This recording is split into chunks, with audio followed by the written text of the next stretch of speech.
السلام علیکم ورحمۃ اللہ وبرکاتہ۔ کیسے ہیں آپ سب بھائی؟ امید کرتے ہیں کہ اللہ تعالیٰ کے فضل و کرم سے آپ سب خیر و عافیت سے ہوں گے۔ رسول صلی اللہ علیہ وآلہ وسلم کی چند احادیث مبارکہ کا مفہوم پیش کرنے جا رہا ہوں۔ تمام دوست ان احادیث مبارکہ کو اچھی طرح یاد کر لیں اور اپنے دوستوں تک بھی شیئر کر دیں۔ بسم اللہ الرحمن الرحیم۔ حضرت ابو ہریرہ رضی اللہ عنہ سے روایت ہے کہ ہم رسول صلی اللہ علیہ وآلہ وسلم کے ساتھ تھے، اتنے میں ایک دھماکہ کی آواز آئی۔ رسول صلی اللہ علیہ وآلہ وسلم نے فرمایا، تم جانتے ہو یہ کیا ہے؟ ہم نے عرض کیا، اللہ اور اس کے رسول خوب جانتے ہیں۔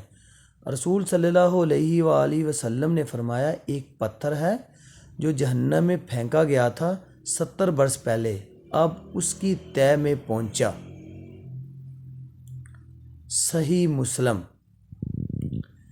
رسول صلی اللہ علیہ وآلہ وسلم نے فرمایا، انسان کبیرہ گناہوں سے اجتناب کر رہا ہو تو 5 نمازیں، ایک جمعہ سے دوسرا جمعہ تک اور ایک رمضان سے دوسرے رمضان تک درمیان کے عرصے میں ہونے والے کبیرہ گناہوں کو مٹاتا ہے۔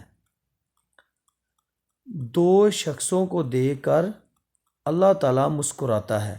رسول صلی اللہ علیہ وآلہ وسلم نے فرمایا، ایک وہ جو کہ سرد رات میں اپنے بستر اور لحاف سے اٹھ کر وضو کرتا ہے اور نماز پڑھتا ہے تو اللہ تعالیٰ فرشتوں سے پوچھتا ہے، میرے بندے کو یہ تکلیف برداشت کرنے پر کس چیز نے ابارا ہے؟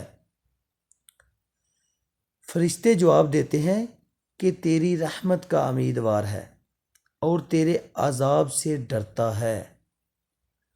اللہ تعالیٰ فرشتوں سے فرماتا ہے، گواہ ہو جاؤ، اس کی امیدیں پوری ہو جائیں گی۔